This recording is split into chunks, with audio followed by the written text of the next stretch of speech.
जय हिंद प्यारे बच्चों, कैसे हैं आप लोग। आशा करता हूं एकदम मस्त खुश होंगे, आनंदमय होंगे। कमांड वर्ड के ऑनलाइन प्लेटफॉर्म में आप सभी का मैं स्वागत करता हूं। जैसा कि हम सभी को पता है, इसमें क्या चल रहा है, प्रैक्टिस सेट। अभी किसका, रीजनिंग का प्रैक्टिस सेट चल रहा है, जिसमें से 4 सेट मैंने करवा दिया है आप लोगों का। आज 5वां सेट प्रैक्टिस का चल रहा है। तो कौन सा चैप्टर चल रहा है, एम्बेडेड फिगर।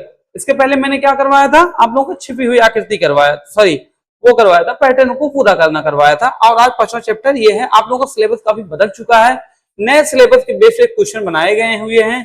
ठीक है, आप इनको अच्छे से तैयारी करिए और देखिए, और उसके बाद फिर जो मैं आप लोगों को क्लासेस दिया हूं, फॉर्म कैसे भरा जाएगा, सिलेबस में परिवर्तन क्या हुआ है, कौन फॉर्म भर सकता है, कौन नहीं भर सकता, ये सब विधिवत आप लोगों को समझाया। उस सब वीडियो को जाकर के आप लोग देखिए, क्योंकि क्या होता है, कई बच्चे ऐसे होते हैं, उनके अभिभावक लोग जाते हैं, फॉर्म को भर देते हैं, लेकिन कुछ ऐसी चीजें होती हैं जो उसमें छूट जाती हैं, तो उस चीज को फुलफिल नहीं करते हैं, तो फिर क्या होता है, उनका फॉर्म रिजेक्ट कर हो जाता है। और एक बात विशेष ध्यान दीजिएगा, जब आप फॉर्म भरवाने जाइएगा तो उसका प्रिंट जरूर ले लीजिएगा। एक्चुअली होता क्या है कि जब आपका एडमिशन होगा ना, तो उसमें आपसे वो मांगा जाता है कि आपने जो फॉर्म भरवाया था, फॉर्म की रिसिप्ट कहाँ है, आप लाइए उसको।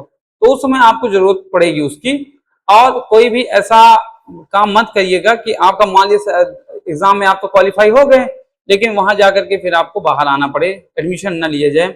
जैसे कि दोबारा फॉर्म मत भरिएगा। ठीक है, सैनिक विद्यालय में ट्राई कर लीजिएगा, और भी ऐसे स्कूल हैं, आवासीय विद्यालय हैं, कर लीजिएगा।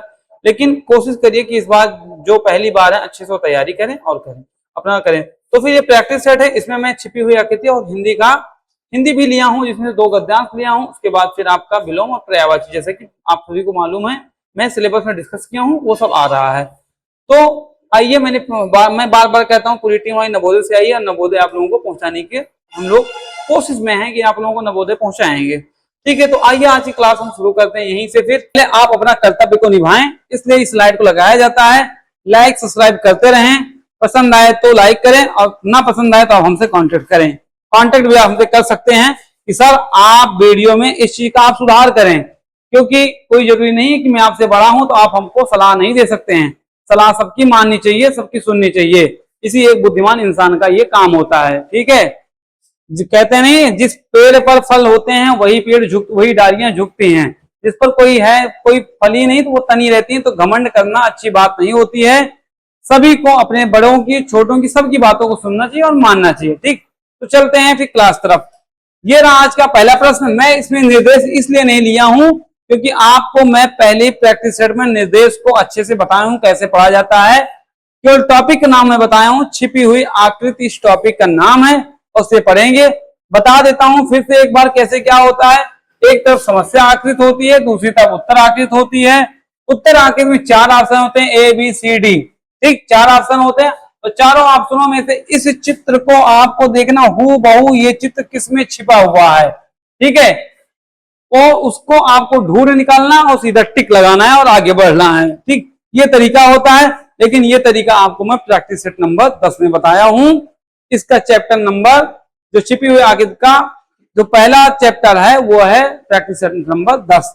तो ये 11वां नंबर है। तो चलिए शुरू करते हैं, क्वेश्चन को कैसे पकड़ेंगे। जैसा मैंने बताया था कि पहले आपको सीधी पाई को नहीं देना है, ध्यान देना है, पहले तिरछी पाई को ध्यान देना है। इसमें ज्यादा टेढ़ी मेढ़ी हो तो हम ध्यान देंगे तिरछी पाई किसमें किसमें है, इसमें है, हाँ है तिरछी पाई, लेकिन देख रहे हैं बीच में पाई नहीं है, कट कर देते हैं। ये तो एक नजर में आप देख रहे हैं कि यार बीच ये तो कट बना हुआ है, लेकिन बीच में पाई नहीं, कट कर देते हैं। इसमें देखते हैं, इसमें पाई है, बिल्कुल देख रहे हैं, कट बना हुआ है, 2 कट, हाँ 1 कट 2 कट, 1 कट 2 कट। ऊपर वाली पाई देख लेते हैं, हाँ ऊपर वाली पाई मिल गई, तो बस मेरा आंसर मिल गया। ऑप्शन नंबर बी हम सही करते हैं। सी में कट ही नहीं है, देख रहे हैं आप, उस तरह का बिल्कुल मैच कर नहीं।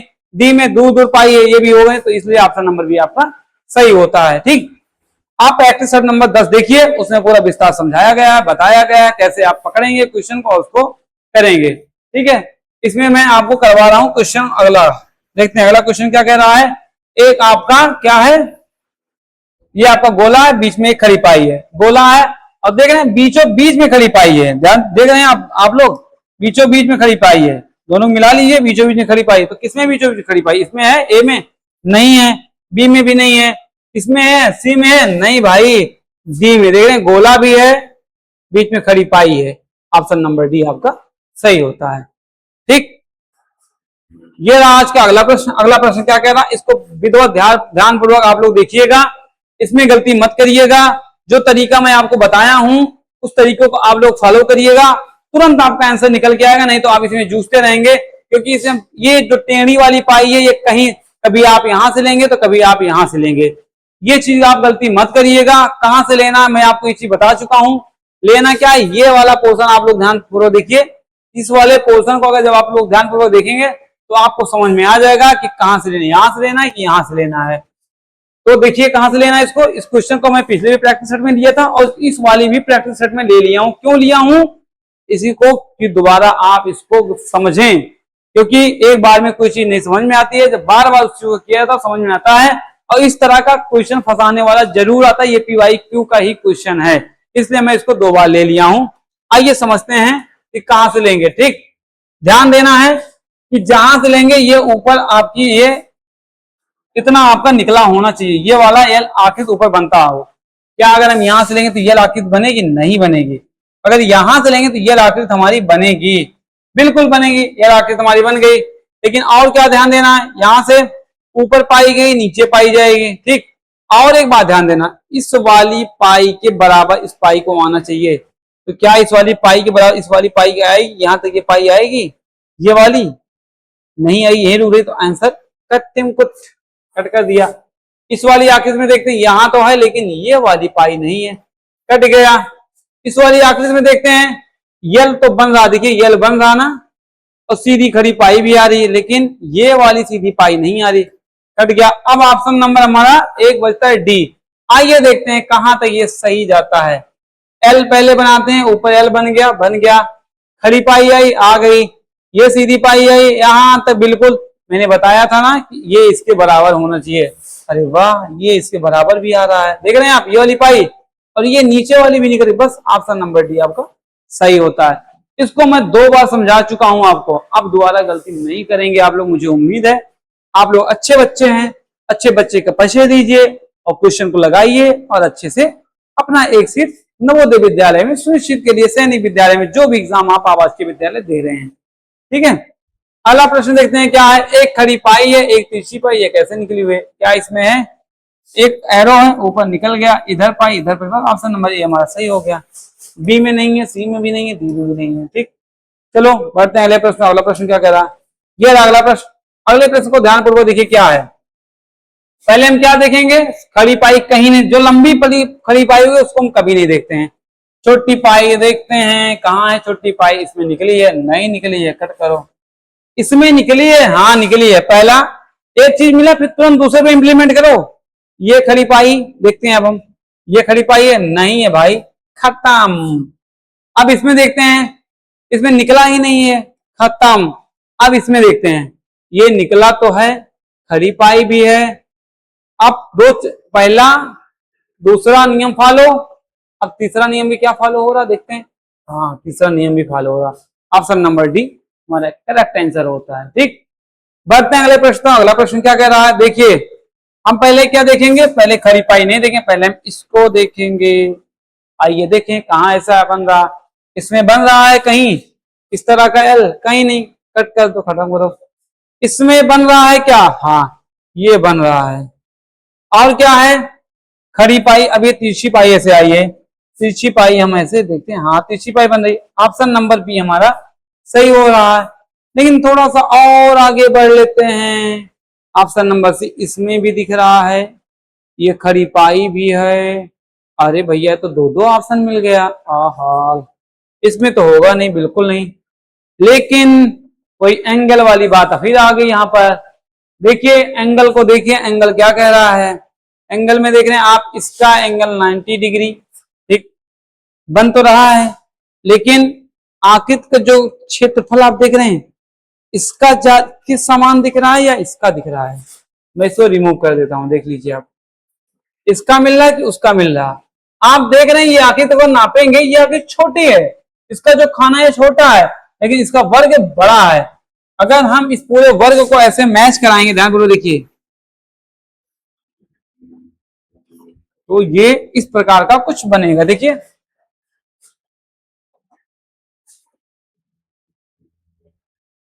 और एक यार ऐसे देखिए, ठीक, कुछ इस प्रकार का बन रहा है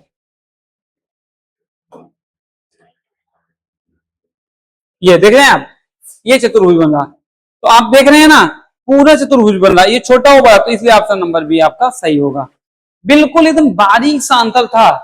अब मैं ये कह सकता हूं कि लगभग लगभग बच्चे गलती करेंगे, कोई बी मारेगा, कोई सी मारेगा, कोई बी मारेगा, कोई सी मारेगा, लेकिन आप क्षेत्रफल को भी ध्यान दीजिएगा, आपसे गलती ना हो। जो कमर एडू वर्ड क्लासेस से जुड़े हुए हैं उनकी गलती नहीं होनी चाहिए, क्योंकि मैं चीख चीख के चिल्ला चिल्ला के ये बात बता रहा हूं कि आप इस प्रकार क्वेश्चन को करेंगे।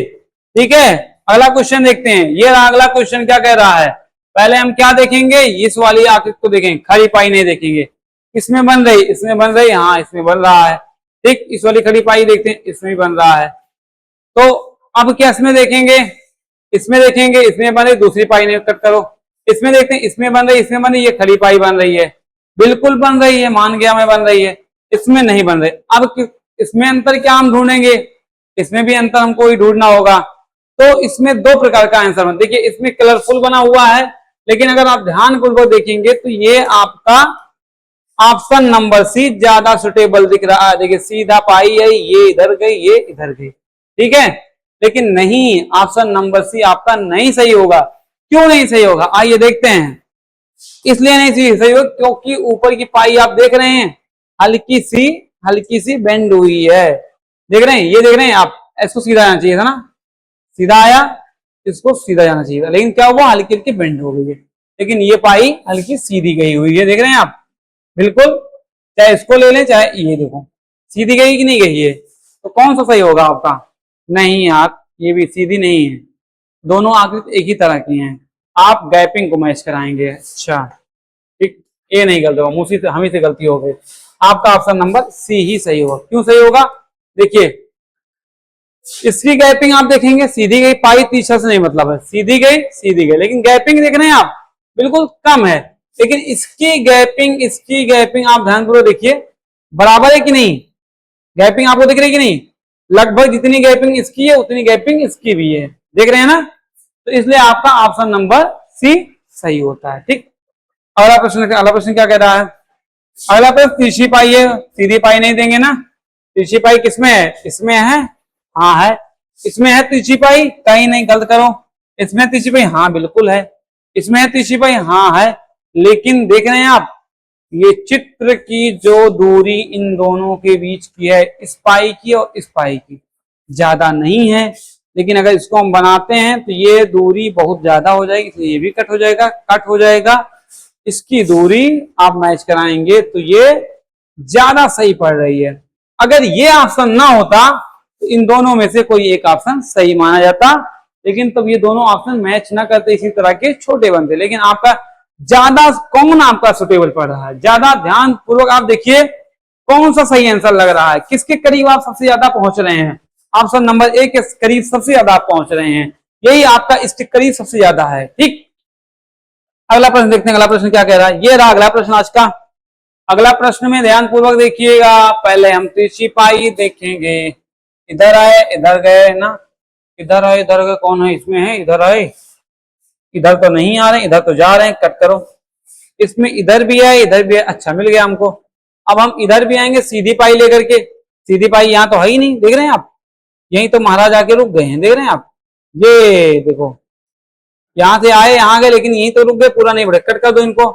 अब इसमें देखते हैं हम, अब ये हमको सही दिख रहा है, यहां है ये पाई छोटी, ये पाई बड़ी, ये पाई बड़ी, फिर उसके बाद ये पाई लंबी, ये गई, फिर ये पाई यहां से गई, ठीक देख रहे हैं आप, सीधा, फिर ये पाई यहां गई, फिर ये पाई नीचे आ गई, आकृति आपकी बन के तैयार हो गई, ऑप्शन नंबर सी आपका हो गई। इस प्रकार यह ऑप्शन नंबर सी आपका सही होता है। ठीक, ऑप्शन नंबर डी में कहीं नहीं होगा यार, खत्म करो, ऐसे देखते कुछ क्वेश्चन ऑप्शन ऐसे होते हैं ना, इनको देखते ही आंख मुनो खल्लास करो, मुनो खत्म, इस प्रकार। अगला प्रश्न क्या कह रहा है, ध्यानपूर्वक देखिए, इसको मिलाते हैं, तिरछी पाई मैच कराते हैं, तिरछी पाई इसमें है नहीं है, गलत करो, इसमें तिरछी पाई है, हाँ है, लेकिन अब तिरछी पाई मिली, अब लेकिन खड़ी पाई बिल्कुल आनी चाहिए, क्या खड़ी पाई इसमें है, अरे नहीं है, कट कर दो। इसमें तीसरी पाई है, नहीं कट करो। ऑप्शन नंबर डी पर चलते हैं। बड़ा दिक्कत फंस रहा भाई, नहीं। और तीसरी पाई है, खड़ी पाई भी है, फिर बेंड भी पाई है, फिर ये सीधी पाई भी है, ये भी है। बस मिल गया, आकृति बनके तैयार हो गई। आप ऐसे ही पेन लीजिए, पेन लीजिए और खटाखट खटाखट खटाखट देखिए, ऐसे ऐसे ऐसे चित्र को खींचते चलिए। जहां चित्र बनके तैयार हो जाए वही आपका सही आंसर होगा। आप आंसर को बिल्कुल मिलाइए, आकृति को बनाइए उसी तरह, जिस जहां बन के तैयार हुआ उसी का आंसर आप सही करिए। ठीक, बढ़ते हैं अगला प्रश्न। अगला प्रश्न ये रहा, एक ट्रायंगल बना हुआ है। ट्रायंगल, कहीं हमको ट्रायंगल दिख रहा है? इसमें तो कहीं नहीं ट्रायंगल दिख रहा। कट कर दो भाई। ये तो दिख रहा है, लेकिन नीचे वाली पाई कहीं नहीं दिख रही, ट्रायंगल नहीं बन रहा है। अब बी ऑप्शन देखते हैं, बी ऑप्शन कहाँ ट्रायंगल है? हमको तो दिख गया ट्रायंगल, ये वाला ट्रायंगल, यहाँ यहाँ यहाँ, ये ट्रायंगल आपको बन रहा है। इस तो वृत्त है, कट कर दो। ई बना हुआ, कहीं ट्रायंगल है। तो पूंछ के पीछे बन रहा है, मछली के पूंछ के पीछे, मछली की जो पूंछ है वो ट्रायंगल के आकार की है, तो इसलिए हमारा ऑप्शन नंबर बी सही होता है। लेकिन क्या है, वही चीज की ट्रायंगल तो ऐसा होना चाहिए था, लेकिन ट्रायंगल हमारा ऐसा बना हुआ है। क्यों सही मैंने मान लिया? क्योंकि बिल्कुल किसी में मैच नहीं कर रहा था, तो 80% इसका मैच कर रहा था, इसलिए मैंने ऑप्शन बी को सही कर दिया, और बाकी किसी में बिल्कुल भी नहीं मैच कर रहा था। ठीक है, अब अगला प्रश्न देखते हैं। अगला प्रश्न, S, S for Suhel, S बना हुआ है ना। ठीक, कहीं एस आपको दिख रहा? नहीं दिख रहा है, कट करो। हाँ, एस फॉर स्नैक भी होता है। अरे यार, मैं इतना खतरनाक नहीं हूं भाई। यस यस यस, देखिए यस दिख रहा ना आपका, ऑप्शन नंबर बी सही होता नहीं। इसमें यस कहीं नहीं बन रहा, इसमें भी, ये मदरबोर्ड में भी कहीं यस नहीं बन रहा। स्नैक में जो आपको बना इसी में यस बन रहा। ठीक, कितना आसान क्वेश्चन था। इन समय आप, ये सब जो क्वेश्चन होते हैं, इस समय आप टाइम अपना बचा सकते हैं। तो ऐसे क्वेश्चन को देखते ही आप करिए, बहुत ज्यादा माथा पच्ची मत करिए, क्योंकि आपका 6 लेवल का एग्जाम है, आपका 11-12 लेवल का एग्जाम नहीं है। तो इसलिए आप लोग बस, एग्जामिनर का ये मतलब रहता है कि बच्चा क्या एकदम एकाग्रचित है कि नहीं, पेपर में बैठा हुआ है, उसकी कितनी सोचने की क्षमता। मेंटल एबिलिटी का मतलब ही होता है कि आपकी तार्किक जो सोचने की क्षमता, उसको वो कितनी है आपकी, वो आप कितना जल्दी आप सोच लेते हैं, कितना जल्दी आप चीजों को पकड़ लेते हैं। यही आपका तार्किक क्षमता नापने के लिए इस 40 क्वेश्चन को दिया गया है। बच्चे से क्या कोई हल थोड़ी जुटवाता है। अब आपका परमोटेशन और वो मैथ में नहीं दे देगा सेट्स का क्वेश्चन, आपको नॉर्मल क्वेश्चन ही दे देगा। ठीक है, तो इसलिए बस आप देखिए, जानिए कि एग्जामिनर हमसे बस हमारा नॉर्मल टेस्ट लेना चाह रहा है। तो आप अगर समझते हैं कि हमको नॉर्मल टेस्ट ही करना है, तो हम बिल्कुल नॉर्मल टेस्ट आप कर लेंगे। अगर ज्यादा उसमें पीछे पड़ेंगे कि अरे नहीं डीपली बहुत घुसना होगा, बहुत डीपली, एक आध दो क्वेश्चन आते हैं, घुस लिया करिए, बस बात ज्यादा नहीं आता। ठीक, ये अगला प्रश्न। अगला प्रश्न क्या कह रहा है, एक ट्रायंगल है, बाकी तिरछा निकला। पहले हम इसको देखेंगे जो तिरछा निकला हुआ है। किसी में तिरछा निकला हुआ, यहां से देखते हैं ये नहीं निकला है, यहां से देखते हैं ये निकला, ये नहीं, तो ये कट गया। अब किसमें हम देखेंगे भैया, यहां तो निकला है, यहां भी निकला है, हाँ थोड़ा सा दिख रहा है। क्या ये भी दिख रहा हमको? ये गया, अच्छा, लेकिन ये हो गया, आपसे लो ये कट गया, नहीं होगा। इसमें देखते हैं ये गया, ये मिल गया हमको, सीधा देखते हैं, हाँ मिल गया, हाँ ट्रायंगल मिल गया हमको, बस ऑप्शन नंबर सी हमारा सही होता है। ठीक, वो नहीं होगा। डी में है क्या? डी में ये है, ट्रायंगल है, बट ये वाली आखिर ने कट करो। ठीक, तो कौन सा हमारा सही है? ऑप्शन नंबर सी हमारा सही। मैं तो एक नजर में देखता हूँ, आंसर मार देता हूँ। आप लोग भी ऐसे प्रैक्टिस करें, एक नजर में देखें और सीधा आंसर कर देंगे। ठीक, ये अगला प्रश्न। अगला प्रश्न क्या कह रहा है, एक हेमिस्फीयर है, उसमें एक नोक निकली। पहले हम कट को देखते हैं, कट किस किस में है। इसमें कट है, इसमें नहीं, खत्म करो इसको। कट के आगे हेमिस्फीयर बना हुआ है, हेमिस्फीयर में एक लाइन निकली हुई है, हेमिस्फीयर बना हुआ है, एक लाइन निकली हुई है, और बीच में कट है। बस ऑप्शन नंबर ए आपका सही होता है। अगर आपके समय के पास समय का अभाव रहता है, एक ही ऑप्शन देखिए और आंसर करते चले जाइए। लेकिन फिर समय वैसे पर्याप्त रहता है, तो अब मैं कहूंगा तो अगला भी आप चेक कर लिया करिए। यहाँ हेमिस्फीयर उल्टा बना हुआ है, ये छोटा बना हुआ है, देखिए गैपिंग विशेष ध्यान दीजिएगा, इसकी गैपिंग छोटी कट कर देते हैं। और कभी कभी ऐसा होता, कोई जरूरी नहीं कि गैपिंग इसकी कम है तो ये ऑप्शन सही नहीं होगा।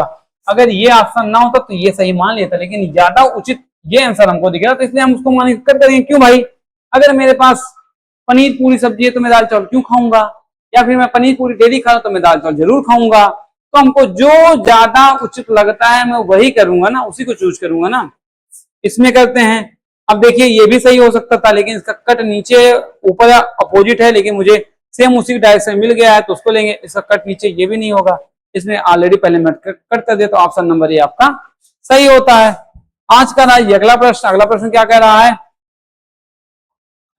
एक डिजाइन बनी हुई है जिसमें एक लाइनिंग है, ऐसे ऐसे ऐसे कट है। तो पहले हम सीधी लाइन को छोड़ के पहले ऐसा देखेंगे। तो क्या इसमें इस प्रकार का नोक कहीं बना हुआ है? नहीं बना हुआ है भाई। अगर हम देखते भी हैं कहीं इस तरह का है, कहीं नहीं, इसमें नहीं। इसमें कहीं इस तरह का है ये वाली आकृति, ये वाली नहीं है, कट कर दो।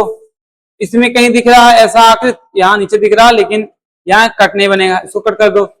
यार कोई मिला नहीं, इसमें देख लेते हैं। अच्छा हाँ, सीधी आई, सीधी आई, नोक भी हमको मिल गया, इधर भी चली गई, इधर सीधा, बस ऑप्शन नंबर डी हमारा सही होता। आकृति हमारी बनके तैयार हुई, ऑप्शन नंबर डी हमारा सही हुआ। देखिए कैसे बना आकृति, ठीक। थोड़ा सा इसमें दिमाग लगाना था, ज्यादा नहीं, थोड़ा सा, लेकिन हमारी आकृति जहां हमको देखिए मैंने बनाया, सीधा ऑप्शन को सही किया। ये अगला प्रश्न। अगला प्रश्न कुछ नहीं है, एक चतुर्भुज में कट बना हुआ है। कहीं ऐसा चतुर्भुज जिसमें प्लस निशान है? चतुर्भुज है लेकिन मल्टीप्लाई के निशान है, कट कर दो।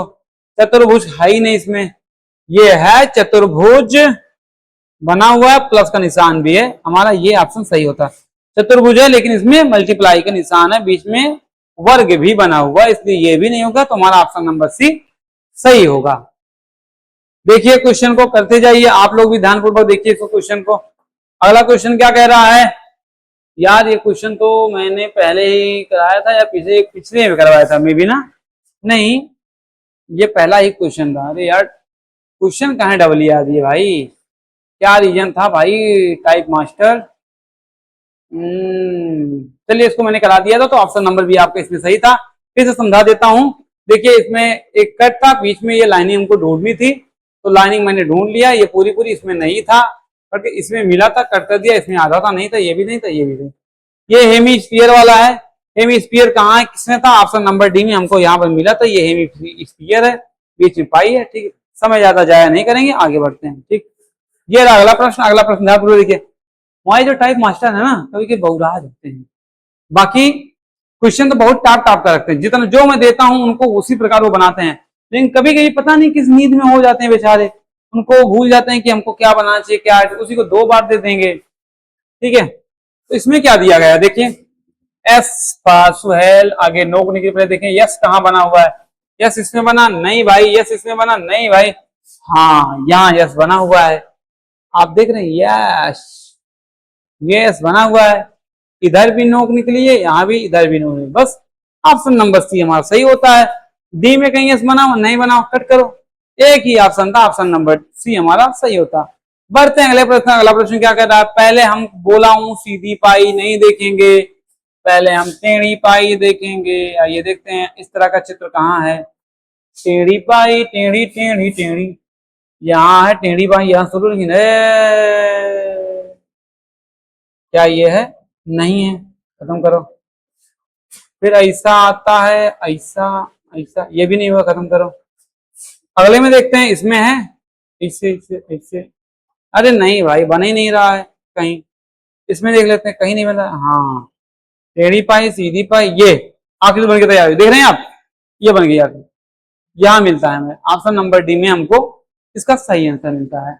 देख रहे हैं ना, चित्र बन के तैयार हो गया हूँ बहू ना, ऑप्शन नंबर डी हमारा सही होता है। बढ़ते हैं अगले प्रश्न। अगला प्रश्न क्या कह रहा है, अगला प्रश्न बढ़ने से पहले मेरा प्रश्न खत्म होता है, ठीक है। तो देखते हैं ये क्या कह रहा है, ये वाला प्रश्न। इस प्रश्न में क्या दिया गया है यार, यही तो था रीजनिंग क्वेश्चन, हाँ यही तो था मेरा रीजनिंग क्वेश्चन, ठीक। अगला प्रश्न ही समाप्त होता है, ठीक। ये देखते हैं क्या है इसमें। अब आते हैं गद्यांश का, गद्यांश देखते हैं गद्यांश क्या कह रहा है। गद्यांश में दिया गया है सबसे पहले शीर्षक, शीर्षक को हम नहीं पढ़ेंगे, ठीक। सबसे पहले हम अनुच्छेद प्रश्न को, इसको हम सबसे लास्ट में क्वेश्चन करेंगे। हमेशा मैं बताता हूं शीर्षक क्यों मैं पहले दिलाता हूं, क्योंकि आप जब भी गद्यांश को पढ़ेंगे उसके बाद आप पहला क्वेश्चन करना शुरू करेंगे, ये आप नहीं करेंगे, ये आप नहीं करेंगे। आप क्या करेंगे, पहला क्वेश्चन जहां शीर्षक वाला होगा उसको छोड़ देंगे, क्योंकि शीर्षक तभी किया जाता है जब आप पूरा गद्यांश पढ़ लेते हैं, इसीलिए मैं शीर्षक को पहले रखता हूं। इससे दो चीज आपको सीख मिलती है कि आप पिछला क्वेश्चन आप चेक करेंगे, मैं कहीं क्वेश्चन छोड़ा तो नहीं हूं, वो चीज आप चेक करेंगे। उसके बाद ये भी सीखेंगे कि हमें शीर्षक को सबसे अंत में करना है, और शीर्षक को पढ़ने से पहले हमें क्या करना है, क्वेश्चन को पढ़ना है। क्वेश्चन पढ़ेंगे, आंसर करेंगे, फिर उसके क्वेश्चन पढ़ेंगे, फिर गद्यांश पढ़ेंगे, तब आंसर करेंगे। आइए पढ़ते हैं क्वेश्चन हमारा क्या कह रहा है। दिया गया सुबह के समय बहने वाली हवा हमारे भीतर क्या परिवर्तन लाती है। क्या दिया गया है, क्या परिवर्तन लाती है, आलस्य और थकान लाती है। पढ़ते हैं, प्रातः काल का समय प्रकृति का एक वरदान है। सूर्य की पहली किरण के साथ ही धरती का कोना कोना आलस्य को त्याग कर नव जीवन से भर जाता है। क्या होता है, भोर के समय बहने वाली शीतल पवन, क्या है यहाँ पर, भोर सुबह बहने वाली हमारी भीतर क्या शीतल पवन तन मन को ताजगी प्रदान करती है। क्या करती है भाई, तन और मन को ताजगी प्रदान करती है। ऑप्शन नंबर हमारा ये सही होता है। अगला प्रश्न देखते हैं क्या कह रहा है। हरी घास पर बिखरी ओस की बूंदें किसके समान दिखाई देती हैं। आगे देखते हैं, पहले का आंसर हमारा यहां मिल गया। दूसरे देखते हैं, पक्षियों का मधुर कल्लव कानों में मिस्त्री घोलता है और हमें जल्दी उठने का संदेश देता है। हरी भरी हरी हरी घास पर बिखरी ओस, आ गया ना कहां पर, बिखरी ओस, अंडरलाइन करो। बिखरी ओस की बूंदें हमें ऐसा प्रतीत होती है मानो किसी ने सुंदर मोती बिखेर दिए। क्या किए हैं, सुंदर मोती। कहां दिख रहा है, कहीं पर चमकते हुए मोतियों के समान। बिल्कुल, ये फूलों की पंखुड़ियों के समान, सूर्य की किरणों के समान, श्वेत वस्त्रों के समान नहीं होगा, चमकते हुए मोतियों के समान। अगला प्रश्न देखते हैं क्या कह रहा है। गद्यांश के अनुसार कौन से लोग उत्तम व्यवस्था के लाभ से वंचित रह जाते हैं। आइए पढ़ते हैं, तब पता चलेगा कौन वंचित रह जाते हैं। सुबह का भ्रमण स्वास्थ्य के लिए सर्वोत्तम औषधि माना जाता है, जो हमारे शरीर में सकारात्मक ऊर्जा का संचार करता है। जो व्यक्ति इस समय को सोकर गंवा देते हैं, कौन, जो इस समय सोकर गंवा देते हैं, देख रहे हैं आप, जो इस समय को सोकर गंवा देते हैं, जीवन के वास्तविक आनंद और उत्तम स्वास्थ्य से वंचित रह जाते हैं। क्या कह रहा है, गद्यांश के अनुसार कौन से लोग उत्तम स्वास्थ्य के लाभ से वंचित है। जो सुबह दूर तक घूमने जाते हैं, नहीं भाई। जो सुबह जल्दी उठकर व्यायाम करते हैं, नहीं। जो सुबह देर तक सोकर समय नष्ट करते, क्या होता है, जो सुबह भ्रमण स्वास्थ्य क्या क्या है, जो व्यक्ति इस समय को सोकर गंवा देते, मतलब सुबह काफी देर तक सोओगे तो आपको समय अपना बर्बाद करना पड़ेगा। इसलिए आपको ऑप्शन नंबर सी सही होता। आप सुबह जल्दी उठें, हमारे भैया हैं वो हमसे कहते हैं सुबह जल्दी उठो, शाम को जल्दी सो। और मैं भी आप लोगों का भैया हूं, तो मैं भी आप लोगों से कहूंगा, आप लोग सुबह जल्दी उठिए और रात को जल्दी सो जाइए। आप स्वस्थ रहेंगे, मन आपका स्वस्थ रहेगा, तन स्वस्थ रहेगा, और आप अच्छे से पढ़ाई करेंगे। ठीक है, और पापा से भी कहिए कि सुबह आप जल्दी उठिए, तो उनका धन भी स्वस्थ रहेगा। ठीक है, इस प्रकार। आइए देखते हैं क्या कह रहा। शीतल का विलोम क्या होगा। शीतल का विलोम मंद नहीं होता, तीव्र का मंद होता। शीतल का विलोम क्या होता है, उष्ण होता है। विलोम जहां दिखे उसको अंडरलाइन करिए, तब आप आंसर की तरफ बढ़िए। शांत गलत, सुहावना गलत। इस गद्यांश का शीर्षक क्या है, शीर्षक को देखते हैं, किसके बारे में बात हो रही है। सुबह प्रातः काल का समय प्रकृति का एक वरदान है। तो क्या होता है, प्रातः काल का सौंदर्य के बारे में बात हो रही है। आपने गद्यांश को पूरा अच्छे से पढ़ा होगा और समझा होगा कि किस बारे में बात हो रही है। बढ़ते हैं अगले गद्यांश। गद्यांश क्या कह रहा है देख लिए। दिया गया है, दक्षिण भारत में विजयनगर साम्राज्य के राजा कृष्णदेव। यार मैं इस गद्यांश को दोबारा सर्च करवा रहा हूं, चलिए फिलहाल मैं करवा देता हूं। ये 2 बार का है, पिछले गद्यांश में भी दे दिया गया था, इसमें भी दे दिया गया है। ऐसी गलती काहे की जा रही भाई साहब। ठीक, देखते हैं, कुछ कंजूसी की गई है। करा देता हूं, फिर भी कोई नहीं, दोबारा एक गद्यांश करवा देता हूं। बार बार करने से अभ्यास ही होता है अच्छे से, और अच्छा निखार आता है। ठीक, क्या दिया गया, गद्यांश का शीर्षक छोड़ दो, इसको शीर्षक जहां मिले पहले इसको छोड़ दो, अंत में करना उसको। राजा कृष्णदेव राय के दरबार में रहने वाले अष्ट दिग्गज कौन थे, हम लोगों ने पढ़ा है। तो फिर मैं पिछली आप प्रैक्टिस सेट में जाएंगे तो उसमें आप देखेंगे, उसमें मैं इसको करवा चुका हूं, लेकिन फिर से करा दे रहा हूं। कहां दिया गया है, जहां अष्ट दिग्गज दिया है उसको अंडरलाइन करेंगे। कौन थे, 8 महान कवि रहते थे। कौन, 8 महान कवियों का समूह रहता था। ठीक, तेनालीराम महाराजा सुहेलदेव राय के सबसे प्रिय पात्र क्यों बने, क्यों, कौन, तेनालीराम कौन बना था? तेनालीराम ना। आइए पढ़ते हैं, जिसमें तेनालीराम अपनी कुशाग्र बुद्ध और हाजी जवाब के कारण राजा के अत्यंत है। इसके लिए कुशाग्र बुद्ध हाजी जवाब के अत्यंत प्रिय थे। कुशाग्र अपनी तीव्र बुद्धि और हाजी जवाब के कारण, ये आपका उत्तर होता है। अगला प्रश्न देखते हैं। अगला प्रश्न क्या कह रहा है? विदेशी यात्री भी शासन की प्रशंसा करते नहीं थकते। जहां मिलेगा विदेशी यात्री, उसको अंडरलाइन करेंगे हम। इस कथन का क्या स्पष्ट होगा? विदेशी यात्री में यहां दिख रहा, अंडरलाइन किए। ये भी एक तरीका होता है, बस ऐसे पढ़ते जाइए, जहां मिले वर्ड उसको अंडरलाइन कर लीजिए, ठीक। फिर वहां से आगे पढ़ लीजिए। वे अपने उनके वैभव और सुदृढ़ शासन व्यवस्था की प्रशंसा नहीं करते थकते थे। इसलिए सुदृढ़ और उत्तम व्यवस्था, ये राजा की व्यवस्था अत्यंत सुदृढ़ और उत्तम थी। राजा विदेशी यात्रियों को उपहार देते थे? नहीं। विजयनगर में घूमना बहुत सस्ता था? नहीं। राजा केवल विदेशी यात्रियों की चिंता करते? नहीं। ऑप्शन नंबर ए आपका सही होता है। इस प्रकार आप क्वेश्चन करेंगे। अगला प्रश्न देखते हैं क्या है। गद्यांश में आए शब्द प्रशंसा, प्रशंसा का क्या पर्यायवाची पूछ रहा। प्रशंसा का क्या होता है? स्तुति, तारीफ, किसी की तारीफ आप कर रहे हैं उसको प्रशंसा, ये सब एक ही बात होती है, एक दूसरे के सब पर्यायवाची हैं। शीर्षक को मैंने छोड़ा था, अब देखते हैं शीर्षक मेरा क्या कह रहा। पढ़े होंगे, किसके बारे में बात हो रही है? राजा कृष्णदेव राय के बारे में बात हो रही। तेनालीराम उनके कवि थे, जिनकी अच्छी क्या थी, वो कुशाग्र बुद्ध के थे। ये सब बातें हो गई, लेकिन बात किसके बारे में? तेनालीराम के बारे में नहीं हुई। तेनालीराम किससे संबंधित थे? राजा कृष्णदेव राय के महान शासन से।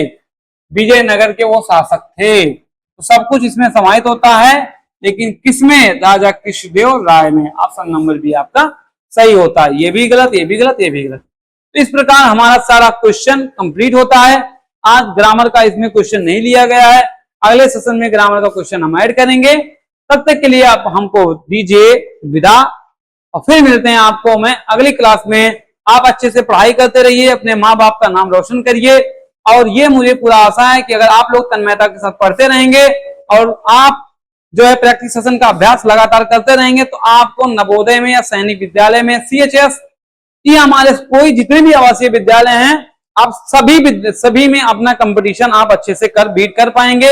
और अगर आप चाहते हैं कि पूरी पढ़ाई हमारे साथ जुड़ के करें, तो आप हमसे संपर्क करें, और जिसमें से कुछ बच्चे एनरोल हो चुके हैं, आप लोग भी उनका एक हिस्सा बने इस कमल एडु वर्ल्ड का। और आप देखिए कि किस प्रकार आप में निखार उत्पन्न आती है, कैसे किस प्रकार आप अपनी पढ़ाई को और बेहतर करेंगे। ठीक है, तो मिलते हैं अगली क्लास में, तब तक के लिए दीजिए हमको विदा। Thank you, bye bye.